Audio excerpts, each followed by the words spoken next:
This is the Average Guy Network, and you have found Home Gadget Geeks, show number 466, recorded on October 29th, 2020.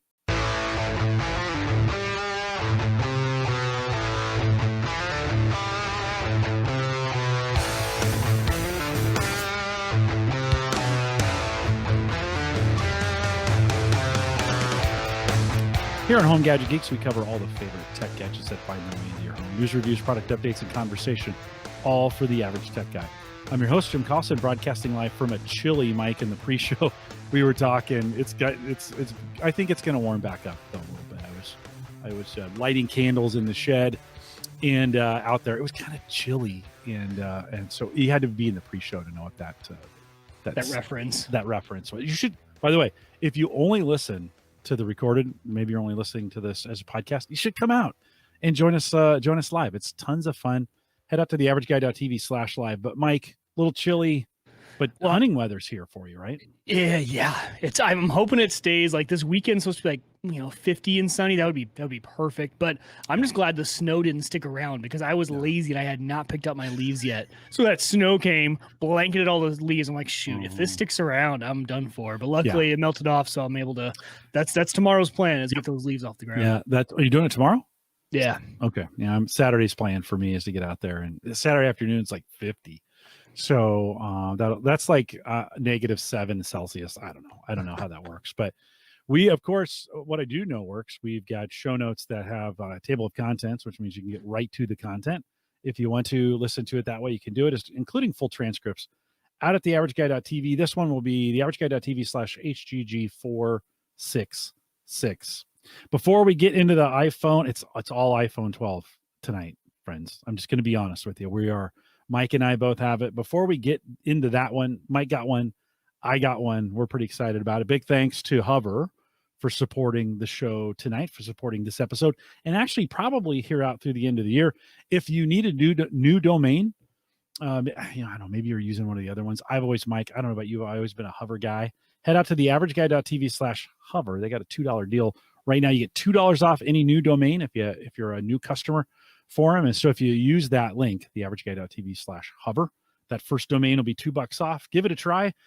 Then while you're at it, go visit Maple Grove Partners, maplegrovepartners.com. Christian will set you up, buy a domain, set up a website. It's kind of a match made in heaven.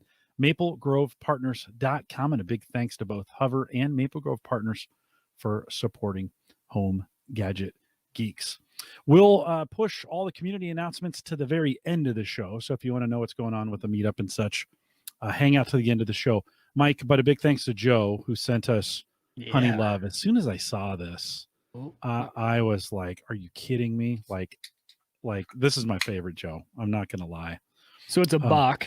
It is a Bach. Right? Yep, it is a Bach. Lost 40 Brewing there in Arkansas. We've had these before, and they're just pretty great. We're going to talk more about them here towards the end of the show. But you see, good little head on it, good little amber. Joe, thanks. Yeah. We want to get to the iPhone coverage, so we'll be drinking this and then talking about 6.3%. I like that. Here at maybe we'll be talking about it. I have it in the show notes so we remember. Good. Joe, thanks for sending us those beers. Like I said, we'll be giving some tasting notes at the end. That sounds really stupid, but head out to theaverageguy.tv/HGG466. There'll be some details on it there, and we'll do it at the end of the show. Joe, thanks for sending those out. If you want to send us your beers, your beer picks, send me an email, jim@theaverageguy.tv. Mike, I came over to your house to drop off the beers that Joe had sent, and you were patiently waiting for the UPS guy. You literally were stalking him. I thought for a second you'd had your drone in the air and you're like, oh, there's a UPS truck. He's close. What time did it finally get there? Not till like 6. And you came over at 3, and it kept saying all day that it was almost here. And, I did learn something interesting.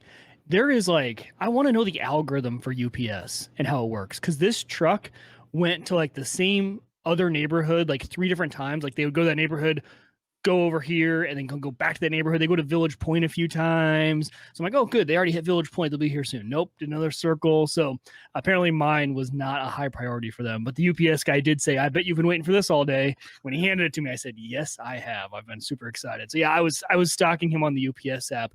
I don't think FedEx does it. I know Amazon does it. But as far as like seeing where the actual truck is that your thing is on that day, I really like that. If you don't have a UPS account, that was kind of a nice little feature that I hadn't seen before. Yeah, the notification for me, it came Tuesday. So we ordered it at the end of the show Thursday night, then processed Friday, shipped on Monday, got here Tuesday afternoon. They had said between 2:15 and 5, I think is what I sent you, and it came like at 2:30. So it was pretty cool. I spent the afternoon setting up. Mike, why don't you do a quick rundown? You talked about it towards the end of the show last week. I still can't believe I actually pulled the trigger on that thing. That's what I want to talk about first, is like the fact that we were talking about this on the show randomly. You didn't know I had gotten the new phone until I think you probably saw it in the notes, because I had put that in late. No. And you saw it and like, you got the new phone? And then all of a sudden, by the end of the show, we're on the Sprint website ordering your new iPhone. That was a lot of fun. I enjoyed that. You must have said something like, it struck a... What you must have said something to spark the trade-in. It was the trade-in thing, right? Was. And I think you realized that this is probably the last year for you. Yeah. That you were going to get value for your phone. For that phone. And I've always been the worst. Like, you sell things for more than they're worth after keeping them for 2 weeks. I hold them for 200 years and then they're worth nothing, right? That's just the way I am. And I think you said something. I was like, yeah, I wonder. And I started looking. I went back, and when I was editing the show, I went back and listened to that part again. The actual purchase is in the full version of the show. So if you're a Patreon subscriber, it's in that feed. If you're not, you can head over to the live feed. I think it's called The Average Guy TV, I think is what our live feed is. It's the one we're watching right here on the live channel. You can get it there. I buy it actually in the post show. Which I don't know if I've ever done. It came down to $7 a month. Why wouldn't I make? I was shocked when we got down to the final price. Yeah. Well, that 8+, you're right. It was right on the end, right on the edge of getting kind of the best deal ever. We did learn though to shop around, right, to really find the best deal. I think if you're Verizon and AT&T, those deals are offered directly through the Apple website right now. At least Verizon, I know it was. Because I did price check Verizon website versus Apple at website, and they were the same. Sprint was not, though. Like, I think if you bought it through the Apple website, we saw for Sprint it was gonna be like $33 a month. Yep. And we went to the Sprint store, it ended up being $7. So definitely shop around, check. I think it's probably down between carrier and Apple. Yeah. You might throw Best Buy in the mix and check them too, but it'll probably be between your carrier and Apple. If you're not a Sprint customer and you want to be one, now they merge with T-Mobile. Check your market. It's free. The iPhone's free if you want to pick it up from them. Mike, you gave a little overview last week, but why don't you, just for folks who haven't been, listen, up until last Thursday, I hadn't been paying attention. I had no idea what was on this phone. And I'll be honest, I didn't buy it because it had a lot of great features. I bought it because this was the last second I was going to get any money for my phone. And it's like, It was one of those purchases like, I need this thing. I need to have it. It doesn't need to be fancy. I bought just the 12. I didn't do Pro. I kind of bought the middle of the road 64 gig for what I had before. I just felt like, I probably should get on this, especially for that price. But talk a little bit about the specs on this phone.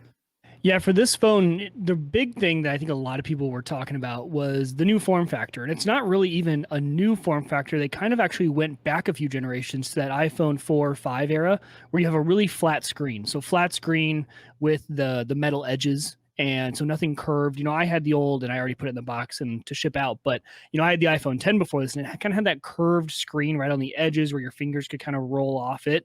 And there you go. Jim showed it. Very flat, which I really like. That was something that I remembered liking. And all of you who were iPhone fans back when those phones were big, my big question was, are we going to have a antenna gate situation again with the you're holding it wrong scenario? Because when they had those phones, the antennas, the way people held the phone, where they were getting bad reception. But no reports of that yet. I haven't had any issues with it. So I think they definitely solved those. So, new design as far as form factor with with that came screen upgrades. They're using a new type of glass called ceramic shield is what they're calling it. So it is a little bit more shatter resistant. Yeah. And the tests have shown that it does not help with scratches because you really have a balance when you're talking about screen and glass. You can have a little less shatter, but it's going to be a little more pliable and it's going to scratch a little bit easier. Whereas you can have it be, pretty scratch resistant, but that makes it more brittle and stiff and it's going to shatter easier. So I think, that's here nor there, right? I think if I get an extra foot of drop protection I think they said maybe, is it 25% times more you can drop it that it won't shatter? That wasn't a big deal for me, but I think we'll see in the long run if that actually helps people out if we do see less screen replacements. It scratches about the same is what the results show. So Jerry Rig Everything is a great YouTube channel if you guys don't follow him. And he actually goes and he does there's that, is it Mohs thing of hardness? Is that the scale of hardness? No. And he has different pens that scratch at all those. And it scratches between a 6 and a 7. So it starts to scratch at 6 and really scratches at 7. And so it might shatter less, but that are you going to put a screen on it? Are you going to put a screen? I don't. I've never put screen protectors on, and I think I've only shattered. I had said last week I think I'd never shattered a phone. I had to think back about that. I think I shattered one when I was in high school. I think I shattered a screen. Actually, it wasn't high school, it was probably college. But so yeah, I've never had an issue with that. I really never drop my phone too often. I even thought about going no case on this phone. Because it's a really pretty phone and I was like, I don't really drop it often, but I did end up going with the case. But so real quick, getting back to specs, new display. So in terms of ceramic shield, but also higher resolution and a lot better contrast ratio. So you got I think the other one was 1,500 to 1 contrast ratio. And now it's 2 million to 1 contrast ratio. So it's going to look a lot better. And then 5G, of course. I mean, that was the thing Apple would not shut up about in their announcement. It was just I think they said 5G probably a million times. And obviously they were partnering with Verizon. And I think honestly, that's why we saw a lot of big carrier discounts on these is because, the storyline was 5G is real. Right now it's real. It's always been here, but now it's we're ready. We're ready for more adoption. And obviously with iPhone now adopting it, that's a lot more users on 5G. And I'm honestly kind of glad Apple forced my hand there because, I've tried Android. It's just I'm in the Apple ecosystem. All my families, all my friends are. So that's where I live. And I'm kind of glad I wasn't too early of an adopter into 5G because here in Omaha, it wasn't great before, but now I noticed with my experience, and we'll talk about that later, has been really good on 5G here in Omaha, at least on Verizon. So 5G being a big thing there. And then just beyond that, obviously they're incremental upgrades in, CPU and GPU and things like that with the new, are we on now A14 Bionic, I think is their new chip. But obviously Apple doing their own silicon now they're able to control everything from hardware to software, which is nice. So those are kind of the big upgrades you got. I see. I don't know if it'll focus for you. Let's see. It says 5. It did. Yeah. It says 5G up by the battery. Yep. Right. Does that mean I'm getting 5G? It does. They're not. It's not faking it. No. Well, okay. So that means you have 5G service. Okay. The phone's actually really smart. It's not because 5G takes more battery power than LTE does. Okay. So it's going to tell you, it's always going to say 5G if you have 5G signal, just so you know. It's going to use LTE, though, until you do a task that needs a lot of bandwidth. So let's say you go to download an episode of a podcast, it'll crank up to 5G. But if you're just browsing Facebook, it's going to drop down to LTE. Right, so it's going to US, but it does mean you have coverage there, which I'm wondering, Jim, if that was native Sprint or if that's now since you have Sprint T-Mobile. T-Mobile touted, their 5G network is a lot more expanding, especially across Omaha. I think it's expanding across Omaha now too. It is here in Omaha. It's on T-Mobile, so I'm using T-Mobile's 5G. 188 down, 49 up. That's actually better than my wow. That's so the 49 up. That's in your basement. It's in my basement. Yeah, that's no kidding. And that's to Kansas City. So that's the T-Mobile. That's we used to be Sprint, but now the T-Mobile Center in Kansas City. 50 up, 188 down, 5G. Is that fake or can I be a believer? Well, and because where my house is at, I'm actually kind of on the far western side of Omaha. Mm-hmm. And so I'm kind of on the outskirts of 5G for Verizon. And I ran my speed test yesterday in my house, not outside or anything. And I had 73 down, 9 up. So still pretty good. I think those are, not, oh man. No, don't worry about it. Just fix your camera. Yeah. Keep talking. I thought I would be able to get a little bit faster speeds at my house, but I was still happy with 75 down and 9 up. But what I really want to try out, Jim, on that 5G, oh, you're running it right now live. Yeah. We'll just let it do its thing. What I want to test out is, okay, so obviously for me, I don't know the technology T-Mobile uses, but I know they all use different technologies for 5G. I want to go downtown because downtown Omaha has the millimeter wave Verizon 5G. So I really want to go down there and see, you know, the almost gigabit speeds downtown. You're actually down. I don't know if T-Mobile has millimeter though wave, but I'm going to head downtown at some point, test that out, and really see the speeds work. But I've been really impressed with that 5G. That up is better. I'm gonna tether my phone to the home network and use the up, you know, because I have unlimited on Sprint. So that's what I need to check too. Is I'm wondering if, because those speeds are getting so good, I wonder if they're going to have more people start tethering. I know right now with Verizon, like I'm on the unlimited plan with Verizon, but I wonder if they'll start to pare down how much data. I know right now you can use 25 gigs of tethering data before they start kind of decreasing your speed. But I don't know if with 5G now, does that give them more bandwidth to play with? So will they not remove that cap? We'll see kind of how they go. Because you're right, that is faster than most people's home internet. I know it's faster than mine for sure. Yeah. I mean, I'm getting 180 down now. Like Cox's, for whatever reason, the advertised 150, but I'm getting 180 easily. And I'm getting 10, 11, 12 up. So it's working. It's what's advertised, which is more than it's been in the past. But like, holy crap. When I saw that, when I did the speed test, I'm like, oh, I got to test this out a couple times. So it worked great. So yeah. So I just, the thing was, I wanted to ask you is like, is that real? Like, or am I getting faked out in some way? Because I've just heard so much skepticism around this 5G stuff. But apparently down here in Bellevue, we're doing okay.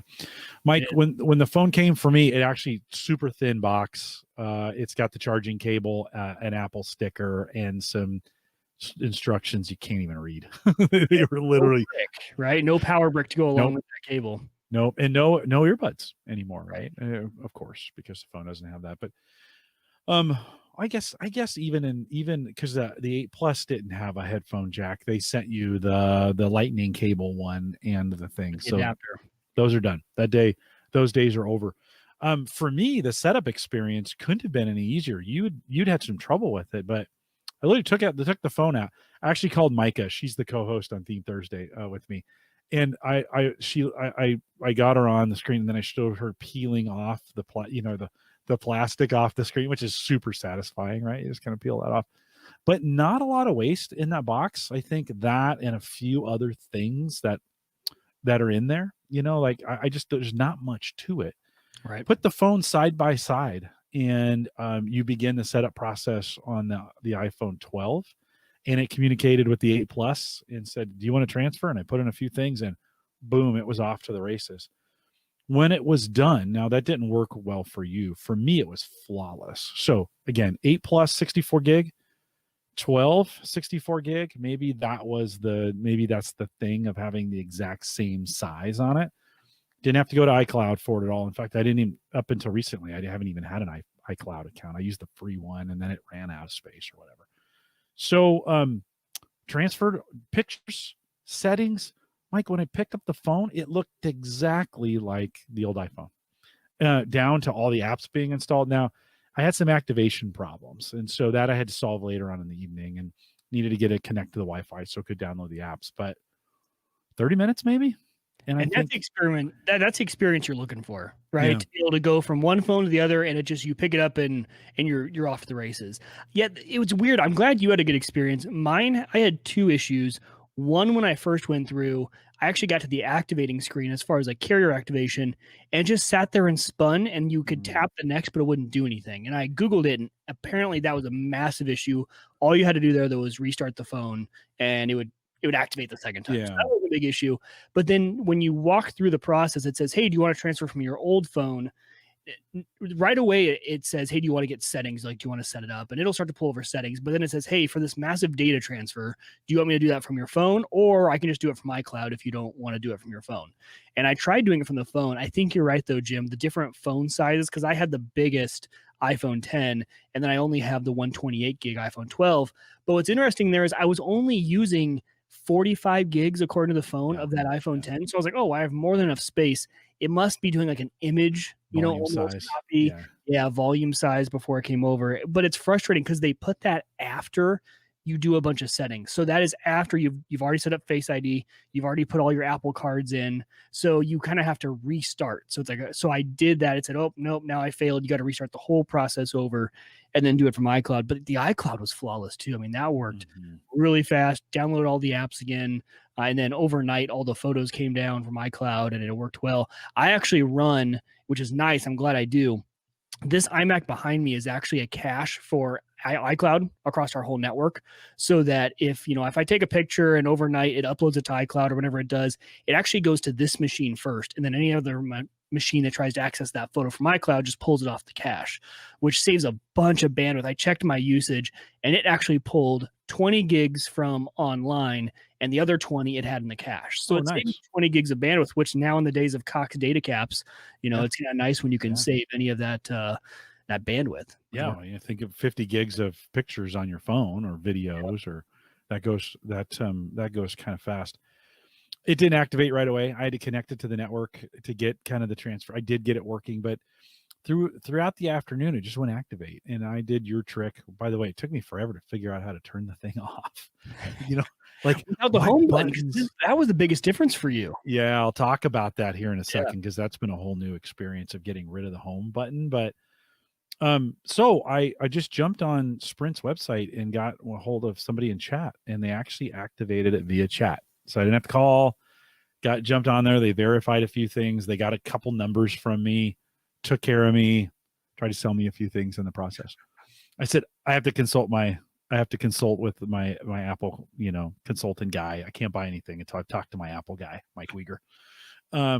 So it activated that night, and man, they activated it. The other phone shut off right away. Like, this isn't, remember the days you'd go in the stores and you'd have to get the technician, and they'd have to put a bunch of numbers in and hook it up. Contacts over. Remember, like moving contacts from one phone to the other. Yeah. Oh, it's horrific. My text messages, and it's just crazy how easy that is now. By the way, this is not exclusive to iPhones. You can do this on Android as well. They have ways of transferring stuff. So the only real problem I had was with my Google Authenticator app, which I'd used for Google, and then early on I started putting all our crypto stuff in there. And then it doesn't really, like, that thing hasn't changed in like 20 years. It's the same. There's no way to back it up. Not that I could figure out. There's no way to back it up, bring it back down. Yeah, they say they're supposed to be. Like, did you Google it? Because I Googled that, and like, oh yeah, it backs up to your account. I'm like, I've never found out how. There's no login. There's no. I couldn't find it. It was Meanwhile, LastPass flagged me. Hey, you want to download everything? Like, yeah, it's there, and all the two-factor stuff, all the auth stuff was there. I love the LastPass Authenticator app. That's one of my favorite. I use them because I still use Bitwarden, my self-hosted for password manager. So I actually don't use the LastPass password manager, but I do use the LastPass Authenticator. Yeah. And I use both LastPass on the phone and the Authenticator. So I spent about an hour taking all those, like going to the website, putting it in, deauthorizing it, authorizing it again, putting it in LastPass so it's available there. We use the Microsoft Authenticator for Gallup, so I had to set a few of those up. In fact, I had to go the next day into work. We'd had internet trouble the day before. I had internet trouble the next morning. A phone with no internet here, and even though I was on LTE, I couldn't get to my email and I couldn't sign into it here, and it was a mess. So I ended up going in. But from that perspective, that was really, when I think about the setup, just those two things. One, activating through chat, which was fabulous. It actually worked out great. And then the Authenticator. So if I were to do it again, I just would never use Google Authenticator ever again and put them in LastPass or Microsoft or whatever to get it done. So a pretty great just experience right off the bat of getting everything moved over. I just like how everything's in the cloud now, right? Like when we think about, I'm starting to have that same experience on laptops and PCs. I'm like, I can be up and running in an hour because everything's in the cloud. There's no more moving stuff over. But I've never been more appreciative though, Jim, of the integration of third-party password managers into the Apple keyboard than I was when you have to go and log into every single app again when you get the new phone, right? And then you find those apps you haven't opened since you got the phone. Like when I went to go leave for the first time, like, oh, I haven't logged in my garage door app, and but just right there, it's just built in the keyboard. Yep, do you want to pull that from Bitwarden for you? Yeah. Yes, I do, because I have no idea what my password is. And that integration, total side note, I've actually started using those really long random generated passwords that your password manager gives you. I used to be so weary of that because I'm like, well, what if I don't have my phone with me to get to Bitwarden? Like, what if I can't get in? And you know what? It's just so integrated now on the phone that I've gone to it. I don't use any of my standard passwords anymore. They're all passwords. I couldn't tell you what they are. Generated. Nope. No, Yeah. I have a moment of panic when I'm like, when I can't get to LastPass. I'm like, there's no way. Like, there's no way I'm going to be able to. I don't know what it is. I'm gonna have to. Made me actually want to go back to LastPass because it really worries me now, though, because I'm self-hosted on Bitwarden. I'm like, what if my Unraid box craps out? Then I can't get to anything because that's where Bitwarden. Backup of that. You got a backup of. Like, how would I would need to get that image reinstalled. Like, it would be such a pain just to get like Bitwarden back up to get my accounts. Well, what I really liked, in the setup, you do the Face ID. So this is the big difference. No home button anymore. No fingerprints. Now it's all Face ID. And at first that kind of took me, a little while. You got to do this thing. Oh, hey, be quiet, Siri. The watch wanted to join the podcast. You do that thing where you move your head all around, you get it. And then it just makes it slick to set up all those things. You want to do this? Yep. Face ID. Boom. It's in. The only drawback is when you're wearing a mask. Yes. Today at work, I was wearing it, or yesterday at work, I was wearing a mask trying to do something. You have to pull it down, or you could put the code in, right? It works that way as well. I have not found, you warned me last week about the switch from having a home button and the swipe motions versus. Thanks for warning me, because it actually got me thinking about it ahead of time, and it was a quicker adoption. And one of the things I really like now, so when you swipe up, when you have a screen open and you swipe up to, I used to just push the button and it would bring them back. Now, if you swipe halfway up, it gets to the spot where all the apps are.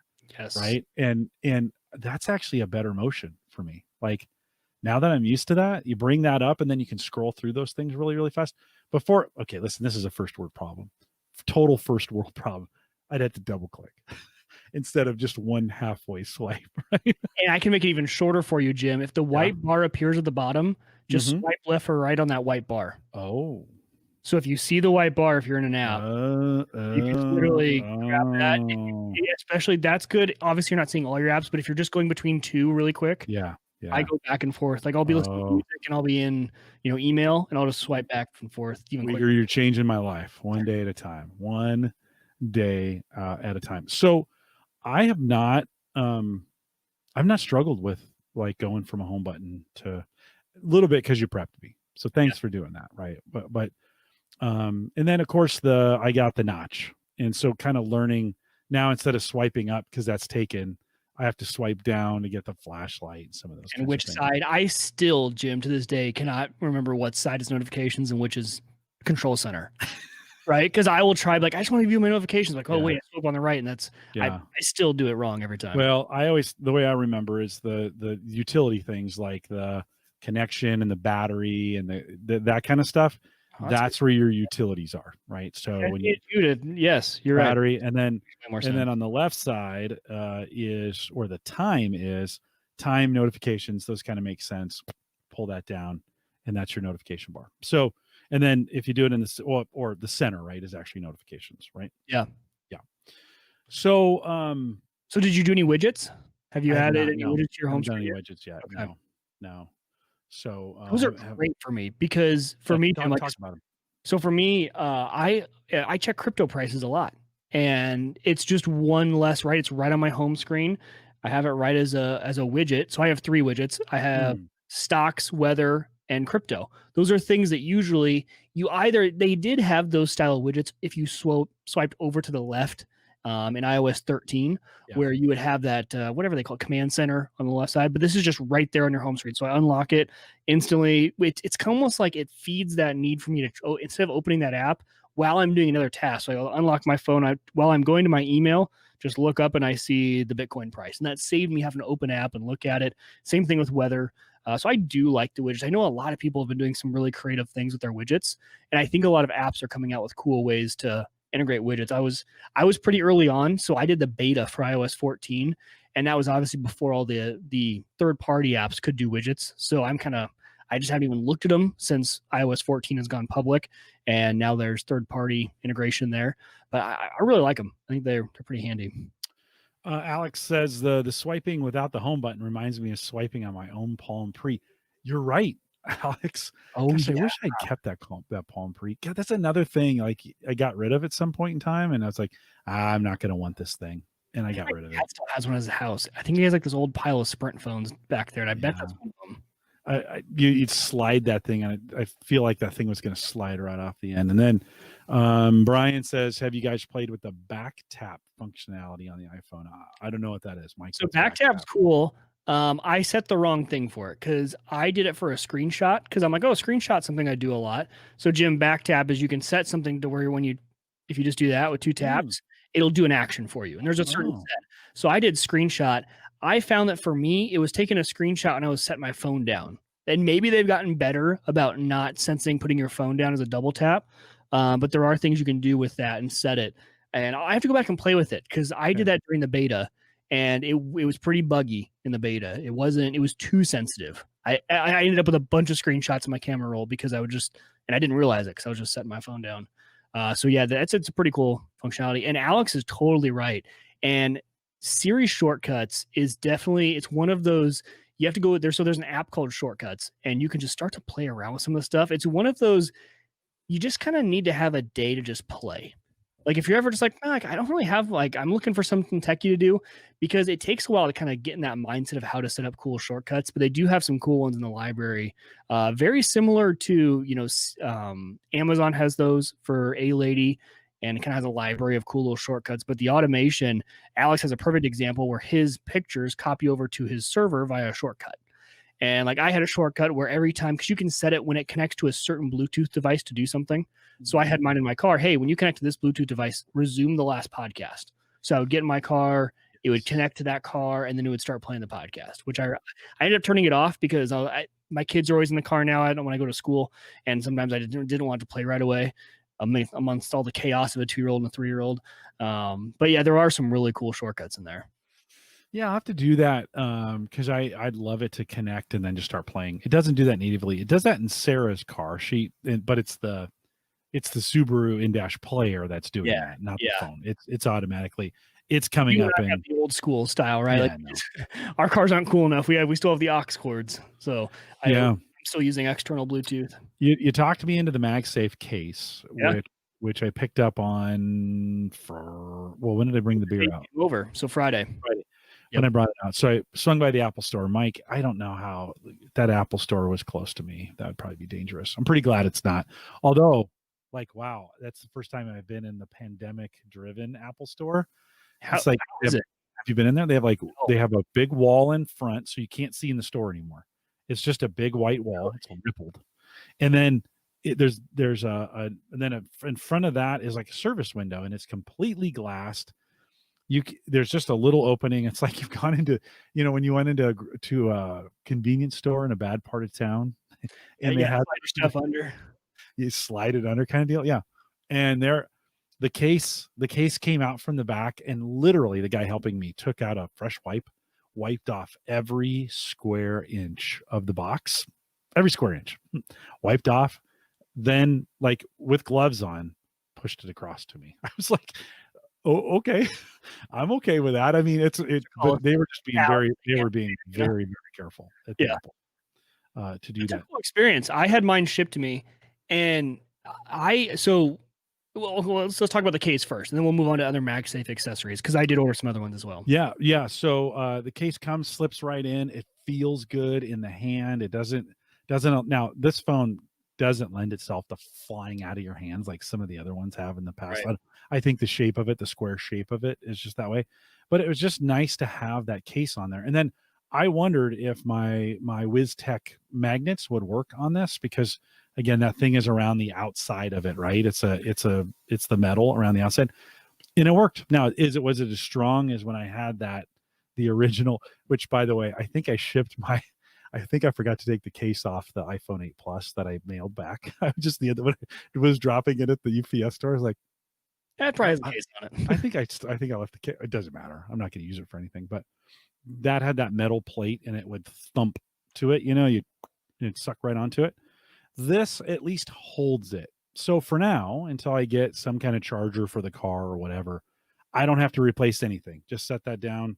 Yeah, and it worked just fine. That's nice that yours held it strong enough, right? Because I have the Scoshi brand, and mine will not.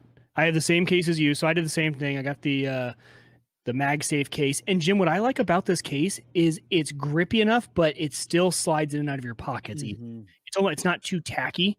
And sometimes you have that bad mixture of either it's too tacky and you can't get out of your pants pocket, or it's too slippery and it's sliding out of your hand. I thought they did a pretty good job on these cases. Jim, you and I were both kind of boring. We went black on black. So I went black case, black phone. It's kind of, I've never done anything different. I kind of just stuck in my ways. Yeah. I thought about going blue or doing something crazy, but what I was surprised is they didn't have any form of leather MagSafe case. I've actually been a really big fan of their leather cases in the past. I've kind of liked that feel. So I don't know if maybe the leather didn't work as well for MagSafe. But essentially, we covered this last week on the show, but just to recap MagSafe real quick, all MagSafe it's Qi, it's standard Qi charging with a ring of magnets around the outside that help that Qi charger align perfectly. So you get a lot better charge because you know for a fact that it's aligned right on the Qi charger. And then it also opens up possibilities for third-party manufacturers to create cool little MagSafe accessories, right? And so the idea is like your car mount, everything will just work MagSafe, and it's kind of like a built-in magnet. You no longer need that plate. So, kind of like first world problems, I know. But so I actually ordered the wallets too. So they did come out with, I actually ordered a single wallet, but there's a funny story to that. So they have a wallet that kind of slaps on the back, holds a few cards. And that's actually, for me, I'm starting to use Apple Pay so much that I'm like, I really can get away now with a wallet that only holds 3 cards. I need my driver's license, I need my carry permit, and maybe one bank card in case Apple Pay is not going to work, right? Like my Visa bank card is kind of covers all your bases, and so I can kind of get away with that. Okay, so here's the funny thing: this is before the phone even arrived. I had ordered the wallet. I did it all in one purchase. So when I did the pre-order of the phone, I pre-ordered the phone, the case, and the wallet. And so obviously my phone's shipping, and this is like Tuesday before last week. So the phone's going to be here Friday or Tuesday. I get an email from Apple saying, hey, call us. We have a problem with your order. I'm like, oh, shoot. Like, did Verizon, did something, because sometimes when you're upgrading on a line, there's all these things. Well, I called them like, oh, hey, so we're really sorry. We shipped you the wrong color wallet. So you asked for saddle brown or shipped you black. Keep that one. The other one's on the way. So just keep it. You'll have an extra. I'm like, oh, okay, that's kind of cool. But the weird part is neither of those items have shipped yet. Like if I look in my Apple history, so it's not like they didn't actually ship it. I don't know what the deal is. I don't know what that means. I don't know if they have these stacked up ready to go somewhere in some warehouse and they haven't released them all yet. Cause I know no one has gotten a wallet yet. So I'm wondering if they've honestly have them all boxed up, the labels on them, they're ready to go, but they just haven't, pressed the green. What would they be waiting on? That's what I don't know. So it's weird. That was a week ago. Both of them still haven't shipped. So I told Jim, like, I'm going to bring you down. You're going to get a black wallet because I really want the black one. But it sticks on the back. Is that what it does? So it's just a little MagSafe wallet. So it's interesting. Obviously, charge will not go through the wallet as well if you were using MagSafe to charge. But I didn't buy the MagSafe charger. For me, it's going to be an accessory port. Unless the one thing Jim and I were talking about was it'll be really nice for the first third-party manufacturer that comes out with a MagSafe mount for the car that charges at the same time. And I think everyone who watched the Apple keynote, because Apple said, hey, Belkin is going to be coming out with the first one, this MagSafe car mount, and they showed it off in the keynote. I guarantee everyone thought that thing was going to power the device as well. And I thought so until I read the very fine print on Belkin's website. And because they don't even make it very clear on the website for Belkin. It's like, oh yeah, we have this thing and we have great cable management for the cable. But that to me would imply, oh yeah, obviously it needs to be plugged in. Every charger does. I'm like, okay, so it does a good job of hiding the cable. It's like, no, that thing does not provide any sort of power. So I have a few conspiracy theories there. I'm wondering if, since Belkin was the preferred partner with Apple, maybe they know that charging all the time in a car where sun's beating down through the dash, Qi is already getting hot, right? Maybe it's not good to really be charging your phone a lot in the car under the heat. with Qi charging. So you're like, well, maybe we don't suggest that if you're going to use it as a mount and then plug your cable in for less heat. I don't know. So we'll see what third-party manufacturers do there. But there's also some smarts built into the way the phone charges to A lot of smarts, yeah. to make sure, because they know people are just going to plug it in and set it and forget it. We know that. I mean, they just know those kinds of things are going to happen. So the phone's doing some things too, right, to kind of help the battery out a little bit, right? It is. And there's a really interesting video, and I'll try and find a link so we can put it in the show notes. There was a gentleman, because the big thing now is, since it doesn't come with a brick, what's the best brick to use with your new iPhone? You have the shiny new iPhone, you want to charge it fast. What brick do you go with? And he used a little watt meter in line. So he tried a bunch of different bricks from a bunch of different companies. And I was shocked at how differing the results were. Like, just based off the profile, the PD profile, and some of them based on the phone. Even a wall wart that was rated at like 20 watts was only doing it at 10 for some reason with the iPhone. So very interesting, kind of the difference in how all those bricks work. I did buy the new Anchor one that just came out. So Anchor has one that's the same exact size, a tiny little cube, but it'll do up to 20 watts instead of 5 watts from the old Apple Cube. But Apple his results showed that the 20 watt Apple wall wart that you can buy additionally did provide the most power in the fastest way, but it was also the most expensive. So yeah. The Anchor one's only $15. I did like the small little form factor. That's what I'm going to throw in a bag whenever I need it, because I have no USB-C wall warts with my deal. So I did obviously have my regular USB-A with Lightning, but in those instances where you do want to charge really fast, I didn't have any brick that could do it. So I ended up grabbing the Anchor version there. This is something I've never cared about. I don't know why. I guess I've never been in a situation where I need to quick charge my phone. So it charges overnight. I don't charge it during the day. It charges overnight. I mean, for 364 days out of 365, I use it during the day, charge it at night, good to go. And that phone, the battery had on my 8 Plus, did that for 3 years, never had a problem, and that battery was still as good at the end as it was in the beginning. So I don't know, Mike. I wish mine would have been the same way, because I had a 10, which was a generation newer than yours. Yeah. And my battery, I mean, I would be down to 40% by 11 a.m. Wow. So I was always charging. But this battery, I was going to be one of my things that I love about it is maybe it was just going from a 3-year-old phone to a new phone. That's probably most of it. But I think the battery life is pretty good. Well, my conspiracy theory is I think charging slower is better for the battery, just to be honest, and charging fast is harder on it. But that's me. I have no math. I have nothing to back that up. Hey, and it's a locked-in battery, so the faster you wear that thing out, the faster you're going to come in and grab a new phone. Something like that. Very true. So I probably won't, even though I got the MagSafe case, I probably won't buy a Qi charger, although I might, just to be honest. If I get one and then it also has a watch charger on it, that would be the time. Like, yes, it makes sense. Although I charge my watch down here on my desk, the charger sits right here. At night before I go to bed, I'm always here. Last thing I do, take my watch off, set it down. First thing I do in the morning, when I come to sit down and work, the watch comes off. I don't use the watch as a clock because I have the A lady to do the clock for me, right? And I can whisper to her, "Hey, what time is it?" And she'll tell me in a whisper. Yeah. So like that, I don't have any kind of blaring light in there or anything like that. So I kind of like that. Mike, you mentioned stands. Go ahead. The cheap charging stands that you kind of mentioned, the one that do the watch, the phone, and some even have a third for AirPods, I think are so cool. And I would love it. If I lived in like a super fancy home where the aesthetic was really important, I just have a bunch of cords over there. Like, I cannot bring myself to spend, because they're expensive. They're $150 for some of those 3 model. I'm like, okay, I'm not spending $150 to charge my phone in a different manner that I can do right now. But they do look amazing. Like, I could definitely see if you had a really nice looking office or whatever, they're kind of cool to have all those 3 charging from one cord, which is the coolest part. You had mentioned the wallet earlier. And so I thought, I wonder if my current wallet is, it's not sticking to it. I can't figure out why. Look, I'm a guy, right? I've got this crappy old leather. And you kind of got me thinking, like, okay, if I do this new wallet, there's actually not a lot in here, but there are some important things, like the beer card from Hy-Vee. Like, can it hold the beer card from Hy-Vee? not sure why I'm carrying this, but I have an Oyster card for the subway in London in my wallet. Like maybe I thought I was going to go back and I didn't want to lose it. So that's there. I have a smart trip card for this is for the Metro in Washington, D.C. I used to go there all the time too. And so that's in my wallet. These things are important. And then the most, yeah, I know it's true. I probably could. Yeah, you can't do that, right? Yeah. Yeah, you're right. I need to take these out. And then the all important one, DJ's dugout. You got to have the DJ's dugout card. Spend the gift card. Yeah, so I got a few things besides my credit cards. I got a few things to think about, Mike. That's in there. So and where are you going to put your candle wrappers?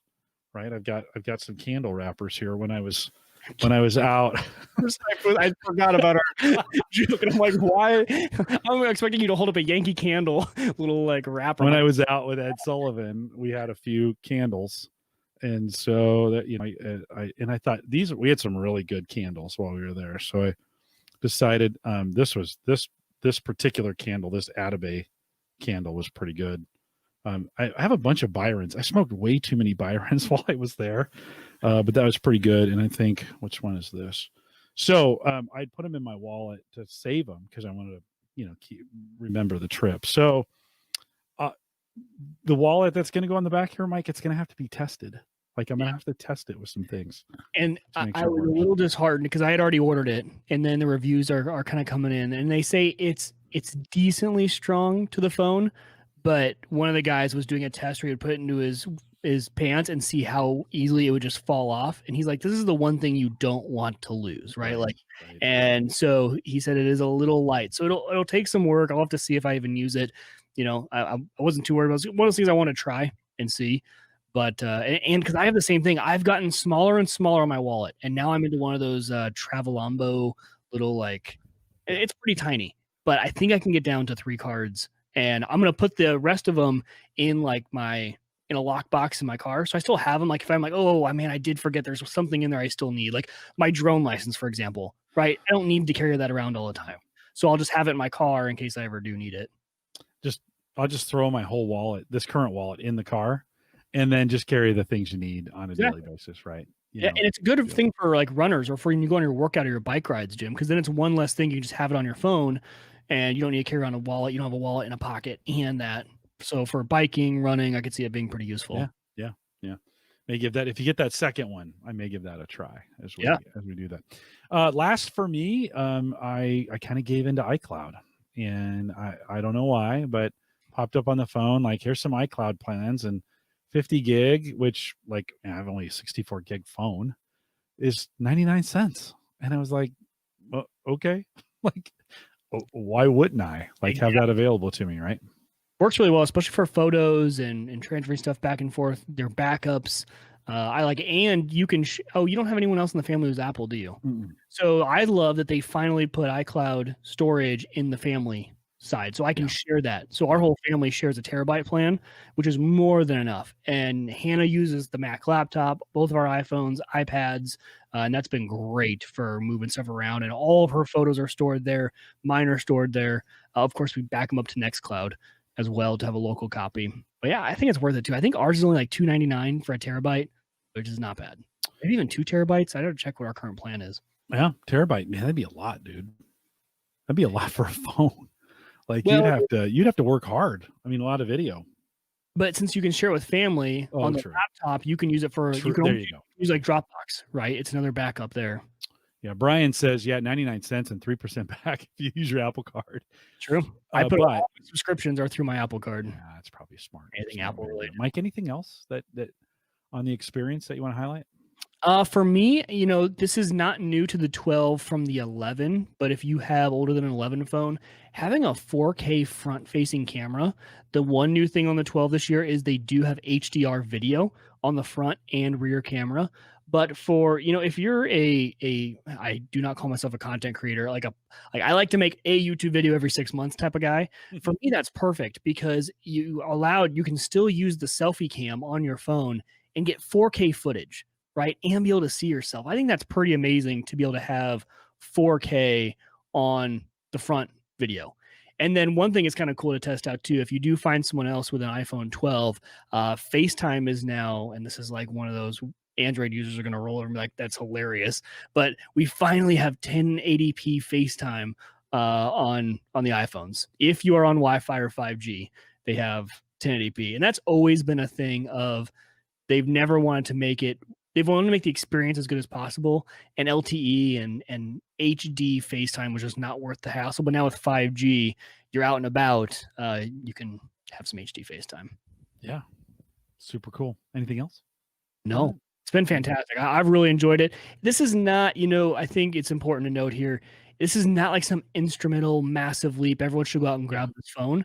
But Jim brought up a good point earlier. If you're on an iPhone 8 especially, this is probably your last year to get some good trade-in. And they're doing all those deals now. Yeah. So, I mean, like Jim said, $7 a month on Sprint for that new phone is insane. How could I not? Like that would have been criminal not to. Sandwich, right, throughout the month, and you've paid for this brand new phone. No, right on. Yeah, so there are some reasons to upgrade. For me, my battery life was awful, and my speaker was sounding like everyone was underwater. So I was like, you know what, time to upgrade. I had owned that phone outright at that point. I'd had it for 3 years, so I was definitely way past my upgrade period.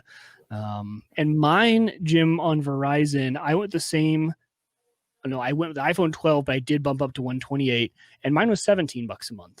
Could have been 12 if I had gone with the lower storage. But since I do shoot some video on my phone, I decided to go. You did the right thing. Not bad either. I mean, really, I should have done the 128, just to be honest. That was, 64 is okay.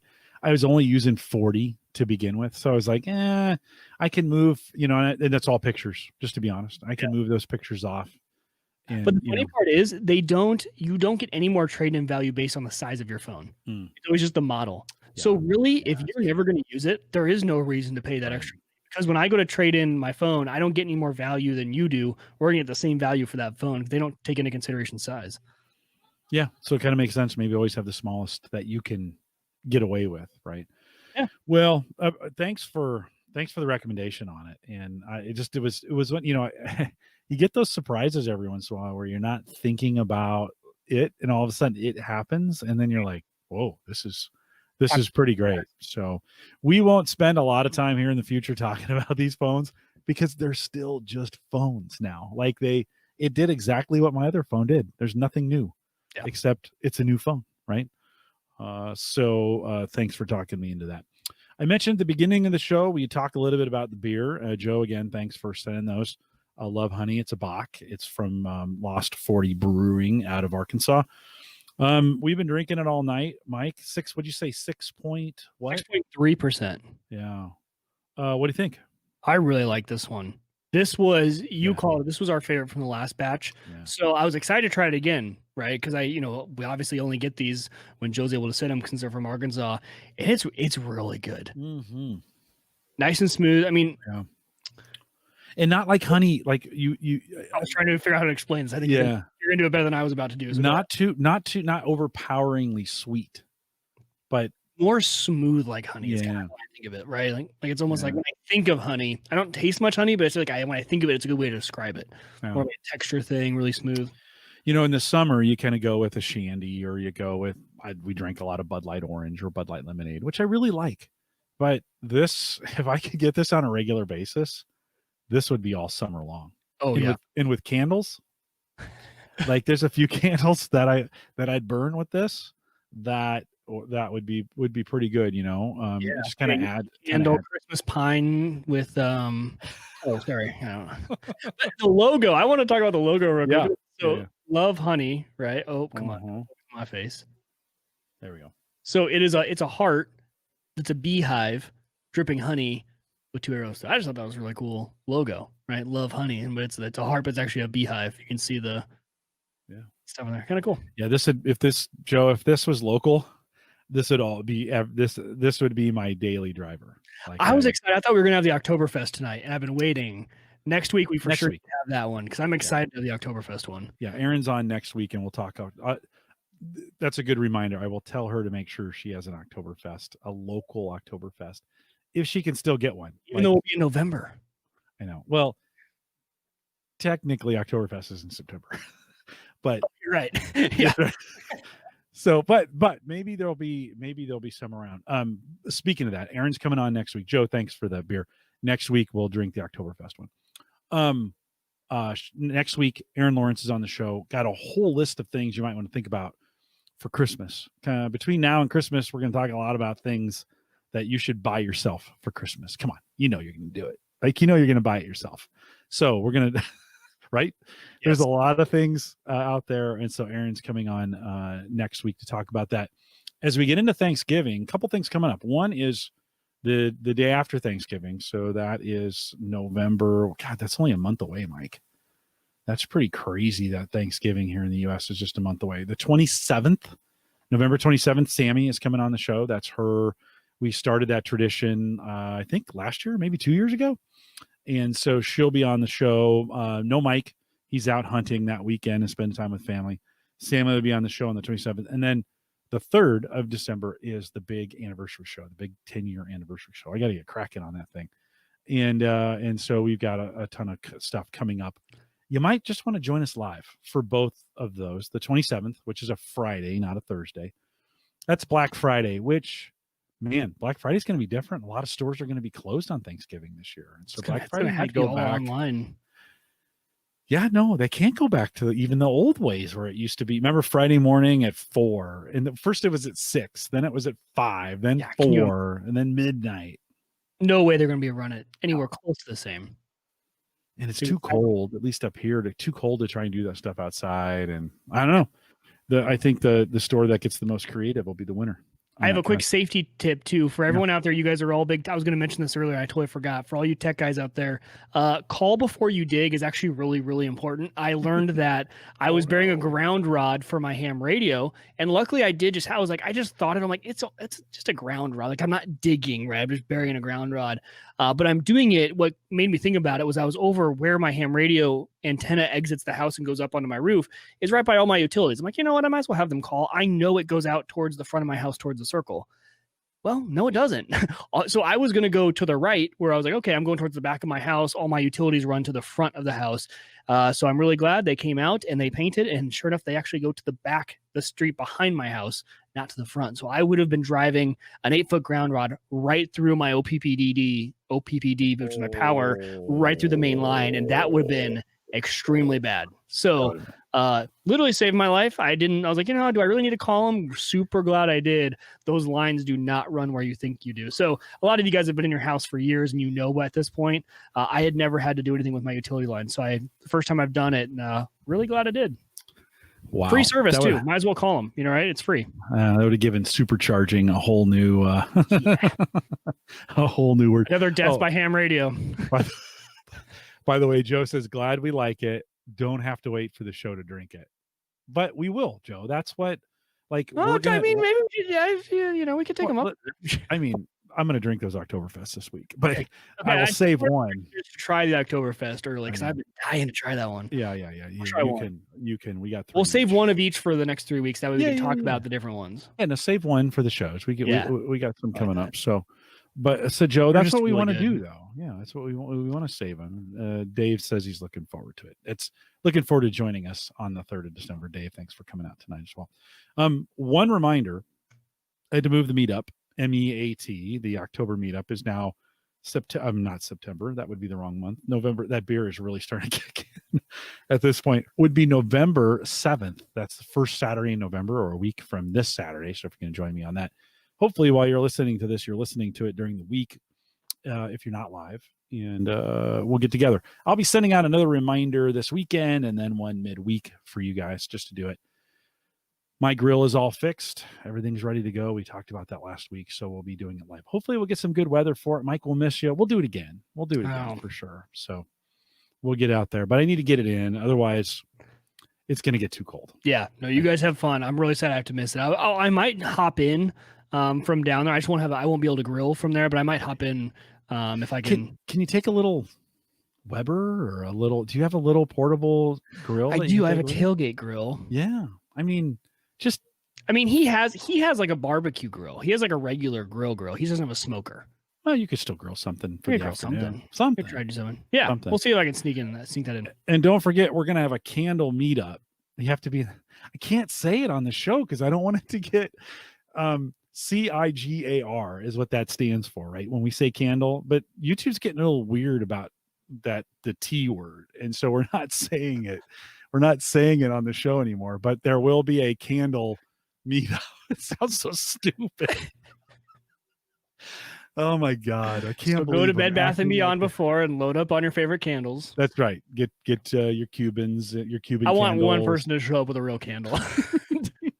3 p.m. on Saturday if you want to join. 3 p.m. Central on Saturday if you want to join us for the candle lighting. This Saturday? No, next Saturday. It's going to be during the MEAT. Got it. Okay. So 3 p.m. So just join us for that as well. There'll be a link in the show notes. And for the last couple shows, there's been a link in the show notes. I just don't want it to go public because I don't want some yahoo. I just only want listeners joining us for that thing. So go to the show notes, find the link. It's right in the very beginning. Just find the link to the meetup and join us there. Big thanks to Christian at Maple Grove Partners. Get secure, reliable, high-speed hosting from people that you know and you trust, and that's Christian. And you can get plans that start as little as $10 a month. Maple Grove Partners, all one word. MapleGrovePartners.com. While you're at it, just partner it with a new domain from Hover, theaverageguy.tv/hover. Get $2 off your first domain. By the way, I make $2 too, so it's just not a freebie. I mean, it is. It's a freebie for you, but you benefit the show, and I'm going to use that to help pay for the hosting that we do here. Head out to theaverageguy.tv/hover and get your first domain $2 off. We appreciate you doing that. We are live every Thursday, 8 p.m. Central, 9 Eastern, out here at theaverageguy.tv live. I have no idea what Wieger is going to sell me in the post show. So he might, I don't know what he's going to have me buy. It's quite possible I'll buy something else. I bought an iPhone last week. So want to thank you. Ham radio. That's very, I got a shed. Can I get a ham radio that's like a heater? So that would be both a heater and a ham radio. Well, who was it? Someone had a great suggestion. Just, go put a computer in there and do folding at home and just have it be your folding at home or mining. And then you got your heat out there built in. I could move all my computers out there, but then I need to really get dedicated power. So that means I need to trench. And while I'm trenching, it's like, okay, well, do I run internet out there? Then I run power and internet together, right? Well, then I could probably run a gas line and put a little furnace in there. It's a he shed. Little he shed out there. It gets carried away. Let's just put it that way. You need a new project, Jim. No, I don't. I don't need a new project like I need a hole in the head. We are live every Thursday, 8 p.m. Central, 9 Eastern, out here at theaverageguy.tv/live. Stay around for a little bit of post show. With that, we'll say goodbye, everybody.